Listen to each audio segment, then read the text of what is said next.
प्रिय श्रोते हो, विकास बलवंत शुक्लचा नमस्कार. आपण ऐकत आहोत क्रांतिरत्न या पुस्तकाचं वाचन. आज ऐकूया लेख क्रमांक 4. शीर्षक आहे वूडच्या खलित्यावर महात्मा फुले यांच्या कार्याची सावली. आणि हा लेख लिहिलाय विश्वनाथ शेगावकर यांनी. लेखकाचा परिचय ऐकूया. विश्वनाथ शेगावकर हे अकोला जिल्ह्यातील गोरेगाव बुद्रुक या गावचे. त्यांनी अकोला इथून BSc, BEd आणि MAd पर्यंतचं शिक्षण पूर्ण केलं. प्रारंभी त्यांनी स्थानिक नारायण माधव चौधरी विद्यालयात 3 वर्ष अध्यापनाचं कार्य केलं. 1985 साली IASची परीक्षा उत्तीर्ण झाल्यानंतर त्यांची नियुक्ती तामिळनाडूमध्ये झाली. कन्याकुमारी इथे जिल्हाधिकारी, कोइंबतूर इथे आयुक्त आणि त्यानंतर त्यांनी चेन्नई इथे विविध विभागांचं सचिव आणि प्रधान सचिव म्हणून काम बघितलं. त्यांच्या गाठीशी एकूण 35 वर्षांचा प्रशासकीय अनुभव आहे. सेवानिवृत्तीनंतरही स्वतःला व्यग्र ठेवण्यासाठी त्यांनी पॉवर ट्रेडिंग कॉर्पोरेशन लिमिटेड नवी दिल्ली आणि पुढे Tata reality and infrastructure limited Chennai या 2 संस्थांमध्ये सल्लागार म्हणून 8 वर्ष आपल्या प्रशासकीय अनुभवाचा लाभ प्राप्त करून दिला. सध्या ते सामाजिक, शैक्षणिक आणि धार्मिक क्षेत्रात स्वतःला गर्क ठेवतात. तर ऐकूया त्यांनी लिहिलेला लेख वूडच्या खलित्यावर महात्मा फुले यांच्या कार्याची सावली. महाराष्ट्रात शूद्रातिशूद्र समाजाच्या सर्वांगीण विकासाच्या आड येणारा सत्तांध पेशवाईचा काळ खरंच एक कर्दनकाळ म्हणून गणला जातो. हजारो वर्षापासून पिचत आलेला मोठ्या लोकसंख्येचा हा अनुभाग ब्राह्मण पुरस्कृत धर्मग्रंथांमुळे अक्षरशः गुलाम बनला. शूद्रांपेक्षा अतिशूद्रांची परिस्थिती अधिकच हलाखीची होती. त्यांच्या मनुष्यपणाचं पूर्णतः हनन झालं होतं.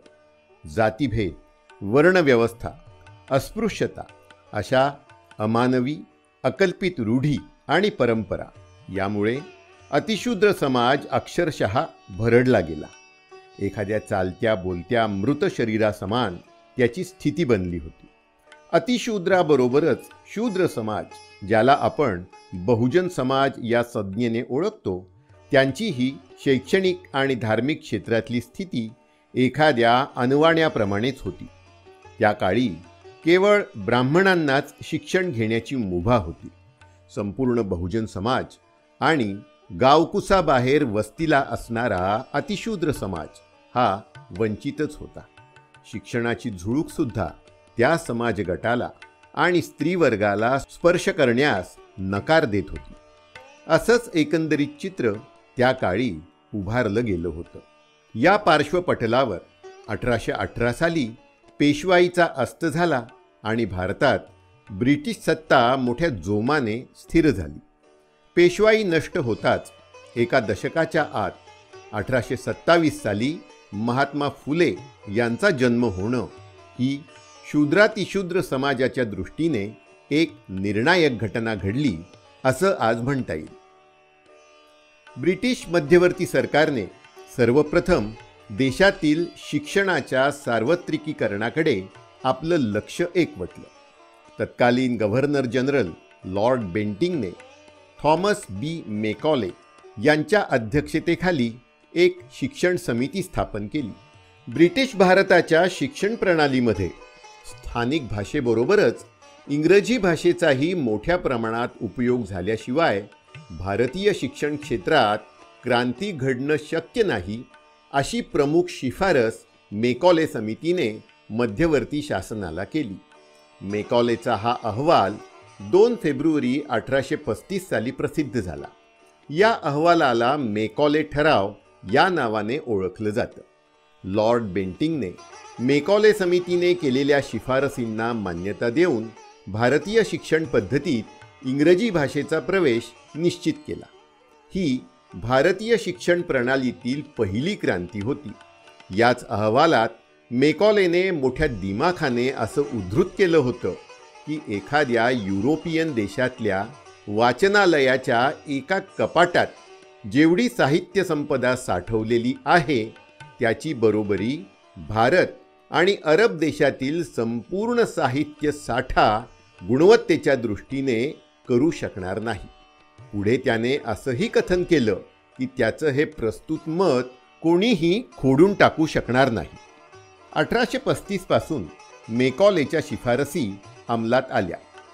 त्या अनुषंगाने बोर्ड ऑफ एज्युकेशन नावाची संस्था गठीत झाली. प्रथम इंग्रजी शिक्षणाचा प्रसार हा भारतीय समाजातील उच्चभ्रू लोकांना देऊन नंतर ते उच्चभ्रू लोक बहुजन समाज आणि अतिशूद्रांना शिक्षित करतील असा हा वरून खाली झिरपण्याचा म्हणजे पेनिट्रेशन थिअरी प्रयोग नियोजित केला गेला. पण हा प्रयत्न बाद ठरला. उच्चभ्रू वर्गातील लोकांनी शिक्षणाचा प्रसार हा केवळ त्यांच्यापुरताच सीमित ठेवला आणि बहुजन समाज आणि अस्पृश्यांना पूर्णतः शिक्षणापासून वंचित ठेवलं. अशा वेळी महात्मा फुले यांचा या देशाच्या भूमीवर आविष्कार म्हणजे मागासलेल्या समाज गटांच्या उन्नयनाचा शाश्वत मार्ग ठरला. फुल्यांनी शूद्रातिशूद्रांचा सामाजिक, शैक्षणिक आणि धार्मिक जीवनक्रमाचा सूक्ष्मतेने अभ्यास केला. प्रचलित रूढ्या, परंपरा, चालीरीती, अंधश्रद्धा आणि बुरसटलेले विचार यामुळेच समाजाचा हा मोठा घटक दैन्यावस्थेत जीवन कंठू लागला याची त्यांना जाणीव झाली आणि याचं मुख्य कारण म्हणजे शिक्षणाचा अभाव हे त्यांनी हेरलं. माणसाच्या सर्वांगीण विकासाचं खरं साधन शिक्षण होय अशी त्यांची पक्की धारणा झाली. शिक्षणाशिवाय हा बाधित लोकवर्ग तत्कालीन सामाजिक व्यवस्थेच्या जोखडातून मुक्त होऊच शकणार नाही. म्हणून फुल्यांनी शिक्षणाचं महत्त्व आपल्या शेतकऱ्याचा आसूड या ग्रंथात असं विशद केलं आहे. विद्येविना मती गेली, मतीविना नीती गेली, नीतीविना गती गेली, गतीविना वित्त गेलं, वित्ताविना शूद्र खचले, एवढे सारे अनर्थ एका अविद्येने केले. बहुजन समाजाच्या ठायी हजारो वर्षांपासून रूढ्या, परंपरा आणि अंधश्रद्धांमुळे सम्यक दृष्टीची भरपूर तूट होती. काहींनी तर अनभिज्ञतेचं जाणीवपूर्वक सोंग घेतलं आणि स्वतःच्या हिताविरुद्ध वागण्यास तो समाज प्रवृत्त झाला. स्वतःची बुद्धी ब्राह्मण्यवाद्यांजवळ गहाण ठेवली. अशा समाजाला बुद्धांनंतर थेट मनापासून सुधारणेचं आवाहन करणारे महात्मा फुले हे दुसरे क्रांतिकारक ठरले. विद्वान शूद्रांनो, जागे का रे व्हाना, तपासोनी पहाना ब्रह्मघोळ. शिक्षणाशिवाय गत्यंतर नाही म्हणून त्यांनी मुलींसाठी 1848 साली पुणे इथे शाळा उघडली आणि त्यांच्या पत्नी सावित्रीबाई फुले ह्यांनी या शाळेत शिक्षिका म्हणून कार्य केलं. खरं पाहता या क्षणापासूनच देशात स्त्री शिक्षणाचा प्रारंभ झाला असं म्हणणं संयुक्तिक ठरेल. शासकीय मदतीची वाट न पाहता त्यांनी प्रौढांसाठी 1849 साली पुण्यातच दुसरी शाळा उघडली आणि अस्पृश्यांच्या मुलामुलींनाही शिक्षणाचा लाभ मिळावा म्हणून पुण्याच्या वेताळ पेठेत तिसरी शाळा स्थापन केली. पुरुषांचे वर्ग स्वतः ज्योतिबा घेत असत, तर स्त्री वर्गाचं अध्यापन सावित्रीबाई आणि सगुणाबाई क्षीरसागर या करीत. या सर्व संस्थांचा खर्च फुले स्वतः सोसत असत. फुल्यांच्या या क्रांतिकारक कार्याला पुण्यातील सनातनी लोकांनी खूप विरोध केला, पण ते मोठ्या निर्भीडतेने आपल्या उद्दिष्टाप्रत कार्यरत होते. पुण्याबाहेर सुद्धा सातारा आणि अहमदनगर जिल्ह्यात त्यांनी मुलींसाठी आणि अस्पृश्यांच्या मुलामुलींसाठी शाळा उघडल्या.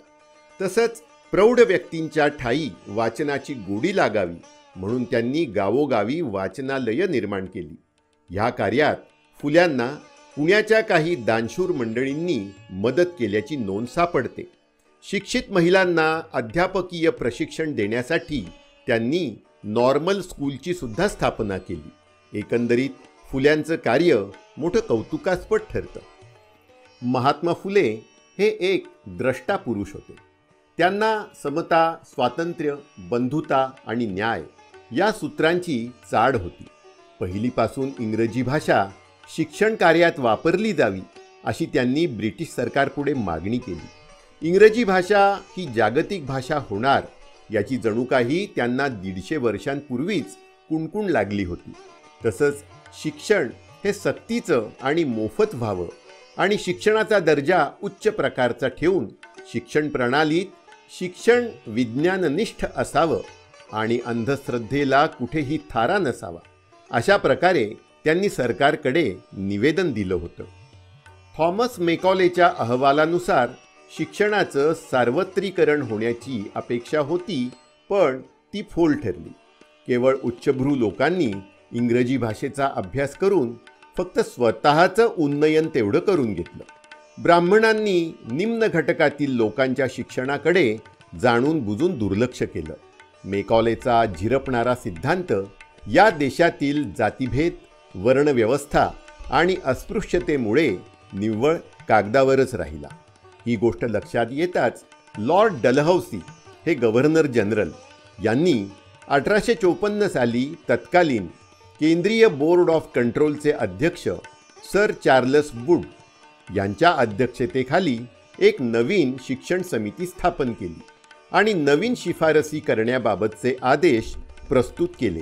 1854 पर्यंत महात्मा फुले यांनी जे शिक्षण क्षेत्रात महान कार्य केलं त्या कार्याची महत्ता सरकारी दरबारी पोहोचली. सर चार्ल्स वूडने भारतातील प्रचलित शिक्षण पद्धतीत येणाऱ्या अडीअडचणींचा अभ्यास केला. सोबतच स्त्री आणि अस्पृश्यांच्या शिक्षणासाठी आणि एकंदरीत शिक्षणाच्या प्रसारासाठी ज्या ज्या सूचना महात्मा फुल्यांनी वेळोवेळी सरकारकडे केल्या होत्या त्या सर्व बाबींचा विचार करून वूडने त्याचा सविस्तर अहवाल लॉर्ड डलहौसींकडे सुपूर्द केला. त्याच्या या अहवालाला वूडचा खलिता या नावाने ओळखलं जातं.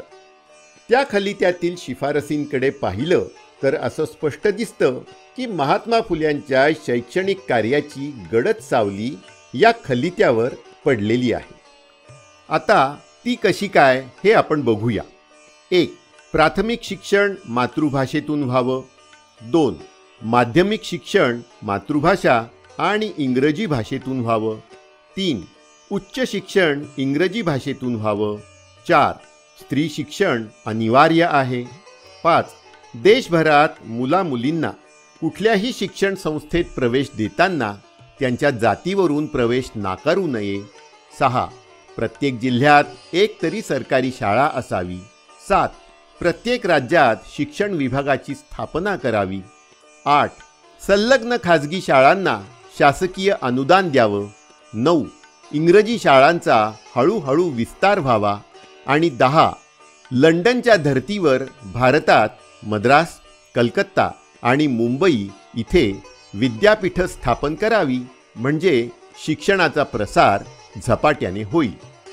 वूडच्या अहवालातील या सर्व शिफारसी लॉर्ड डलहौसी यांनी मान्य केल्या आणि मोठ्या करारी वृत्तीने त्यावर अंमलसुद्धा केला. 1857 साली शिफारसीनुसार मुंबई, कलकत्ता आणि मद्रास इथे नवीन विद्यापीठं स्थापन केली. प्रत्येक राज्यात शिक्षण विभाग उघडले गेले. प्रत्येक जिल्ह्यात शासकीय माध्यमिक शाळासुद्धा स्थापन झाल्या. महात्मा फुले यांच्या मागणीनुसार प्राथमिक शिक्षण मोफत केलं. माध्यमिक शिक्षणात इंग्रजी भाषेचा वापर मान्य झाला. अस्पृश्यांच्या मुलामुलींना शाळेमध्ये प्रवेश देण्याचे आदेश निर्गमित केले. स्त्रियांच्या शिक्षणावर भर देण्यात आला. थोडक्यात वूडच्या खलित्यातील शिफारसींनंतर खऱ्या दृष्टीने शिक्षणाच्या सार्वत्रिकरणाचे, मानवीकरणाचे सुकाणू योग्य दिशेने रेटले गेले. महात्मा फुल्यांच्या सामाजिक आणि शैक्षणिक कार्याचे पडसाद मुंबईबाहेर, देशाबाहेर उमटू लागले. शासनातर्फे त्यांचा सत्कार व्हावा म्हणून ब्रिटनच्या महाराणी एलिझाबेथ यांच्याकडे तसे प्रस्ताव पाठवून मान्यता मिळवली. मेजर कँडी यांच्या हस्ते मुंबई येथील कोळीवाडा सभागृहात 11 मे 1888 रोजी आयोजित केलेल्या एका विशेष समारंभात महात्मा फुले यांच्या कार्याचा गौरव केला गेला आणि विशेष म्हणजे याच वेळी जनतेने त्यांना महात्मा ही पदवी प्रदान केली. अशा या आद्य समाजसुधारकास, शिक्षण क्रांतिकारकास समर्पित अभिवादन.